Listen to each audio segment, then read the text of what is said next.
Hello everyone, welcome back to my channel. आज मैं आप लोग को बताने वाली हूँ। आज का बेसिकली टॉपिक है हमारा ऑयल रिफ्लेक्शन सीरम।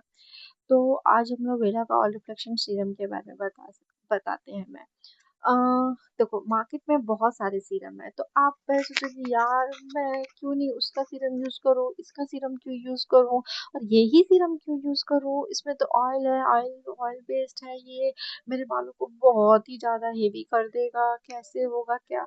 इन सारे क्वेश्चनों से परेशान होने की कोई ज़रूरत नहीं है। मैं आपको इसे शॉर्टली बताती हूँ कि ऑयल रिफ्लेक्शन सीरम है ही क्या, इसे किन बालों के लिए यूज़ करना चाहिए और किसे नहीं यूज़ करना चाहिए, और आप लोग कैसे इसके सही तरीके से यूज़ कर सकते हैं। तो चलते हैं मेरे साथ। तो अब हम लोग बात करते हैं कि सबसे पहले कि ऑयल रिफ्लेक्शन सीरम आखिर है क्या। ये एक लाइट वेट हेयर ऑयल है, सीरम टाइप प्रोडक्ट है जो बालों के सरफेस पे काम करता है, उससे ज़्यादा स्मूथ शाइनिंग ग्लॉसी लुक करने में मदद करता है। खासकर अगर आपके बाल ड्राई लगते हैं, फ्रीजी है या शाइन बिल्कुल ही गायब हो गया है, तो ये एक अच्छा फिनिशिंग प्रोडक्ट हो सकता है। मतलब बालों में ऐसा लुक देना जो कि सामने वाला पूछे कि मैडम बालों में क्या किया है आपने। हम भी शैम्पू करते हैं, हम भी कंडीशनर लगाते हैं, मैं तो 5 मिनट छोड़ भी देती हूँ उसे अच्छे से, फिर भी मेरे बालों में उतना शाइन नहीं आता। देन यू कैन से कि I am adding using a serum also to get the shine and maintain my hair. तो चलो, अब हम इसके दो मेजर इंग्रेडिएंट के बारे में मैं आपको बताती हूँ, जो कि बहुत इम्पोर्टेंट भी है और आपको समझ में भी आ जाएगा कि लोग इसमें तो बहुत सारे इंग्रेडिएंट है, बट मैं सारे इंग्रेडिएंट के बारे में आपको नहीं बता सकती हूँ को। तो मैं आपको बेसिकली 2 इंग्रेडिएंट्स के बारे में समझाती हूँ, जो कि बहुत इंपॉर्टेंट है, और आपको इसे समझ में भी आएगा कि हम लोग इसको क्यों यूज करते हैं। तो पहला इंग्रेडिएंट है इसका मकाडेमा ऑयल। इसे सिंपल लैंग्वेज में समझने के लिए, इस बालों को ये स्मूथनेस मतलब स्मूथ और शाइनी प्रोवाइड करने में हेल्प करता है। ड्राई लुकिंग हेयर है, थोड़ा पॉलिशिंग चाहिए बालों को मैनेज करने में, मैनेजेबल भी बनाना है, तो इसमें इसलिए इस ऑयल का यूज किया गया है। दूसरा ऑयल है इसमें एवोकाडो ऑयल।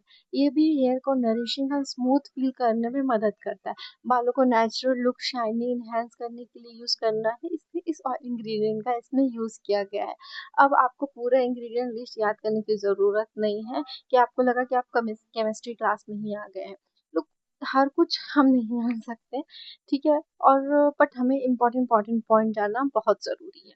अब ऑयल इन्फेक्शन सीरम क्यों जरूरी है, क्योंकि शैम्पू कंडीशनर करने के बाद भी कभी कभी बालों में फिनिशिंग वैसे नहीं आती है जैसे हम चाहते हैं। अब बाल क्लियर हो गए हैं लेकिन शाइन नहीं है। अब पर अगर आप ये सीरम यूज करेंगे तो ये बालों को स्मूथ ग्लॉसी फिनिशिंग लुक देने में हेल्प करता है। अगर आपके बाल बहुत ज्यादा फ्रीजी हैं, इन थोड़ा ड्राई लगता है, स्टाइल के बाद बालों को पॉलिशिंग फिनिश देना चाहिए, और तो आप ये सीरम हेयर केयर रूटीन में अपना ऐड कर सकते हैं। ये एक बहुत 100 ml की बॉटल होती है, उसका एमआरपी आपको 1400 होता है, और रिजनेबल भी है। आपके बालों को बहुत हेल्दी शाइनी और ग्लॉसी लुक भी देता है। तो आपको अपने डेली यूज में इसको डेफिनेटली ऐड करनी चाहिए। और सबसे इम्पोर्टेंट बात, ऐसा कोई कॉन्सेप्ट नहीं है कि सिर्फ ladies can apply serum. No, बाल हेयर हेयर ही है भाई। मैं आपके सर में हो या मेरे सर में हो, लड़की के सर में हो या लड़कियों के सर पे हो, कोई फर्क नहीं पड़ता। One should also use in a proper way. Quantity आपको थोड़ी कम लगानी पड़ेगी, ठीक है। हमारे बाल बहुत लंबे होते हैं, तो हम यहाँ से यहाँ लगाने के लिए एक पंप यूज करते हैं, आपको हाफ करना पड़ेगा अगर आपके बाल बहुत छोटे हैं तो। But everyone must use the serum for finishing touch. क्या कि ऑयल रिफ्लेक्शन सीरम कैसे यूज, मतलब क्यों इसे यूज करना चाहिए, तो मैं आपको बता सकती हूँ। आप मुझे प्लीज बताइए कि आप ऐसा कौन सा सीरम यूज कर रहे हैं और उसमें ऐसा क्या है जो इस सीरम से उसे डिफरेंट बनाता है। तो मिलते हैं नेक्स्ट ब्लॉग में, in that comparison blog. See you in the next video. Thank you.